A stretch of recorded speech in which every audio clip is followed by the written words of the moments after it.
Tonight, the I-Team digs deeper into big rig crashes and drug use. We're not talking about illegal drugs the government and companies test for, but prescription medication. Experts say it's a problem that is slipping through the cracks. Investigative reporter Jeremy Rogalski shows us what's not being done to make our roads safer.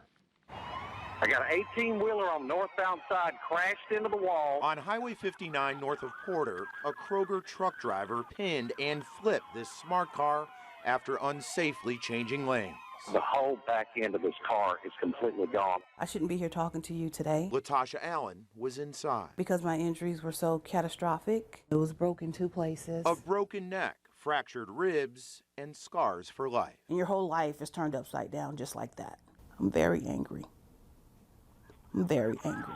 Angry after learning the trucker had a history of using Vicodin, the powerful and addictive prescription painkiller.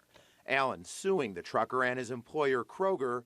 Rob Ammons is her attorney. How many pills are we talking? Refill after refill after refill. While it's unclear whether the trucker was on Vicodin at the time of the crash, the lawsuit contends the trucker was prescribed 1,300 pills over the prior year and was addicted to them. In fact, Ammons says, in the record itself, the doctor has written Vicodin is a no-no. But that no-no warning from the driver's federally required physical exam never made it back to Kroger, Ammons claims, and the trucker kept on driving.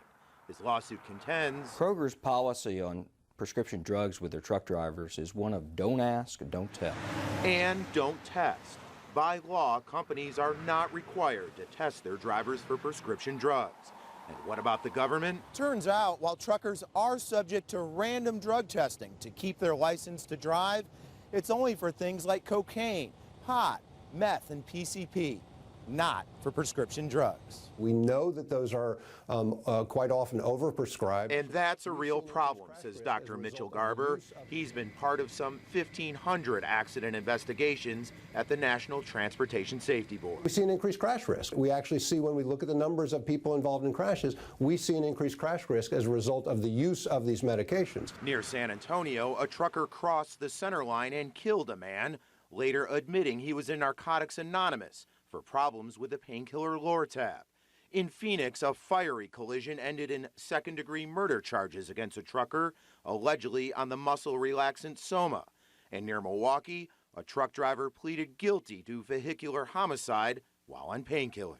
But while Dr. Garber and other medical experts are pushing for tougher laws on prescription med use behind the wheel, Obviously, the wheels often grind slowly, and unfortunately, people are getting injured and killed in the interim. It's a long journey. Latasha Allen is living proof. I just hope that the government takes a closer look, make these companies be more responsible, hold them more accountable. Kroger tells us it does not comment on pending litigation, but in its lawsuit, the company argues the driver was not charged with driving under the influence. Jeremy Rogalski, KHOU 11 News.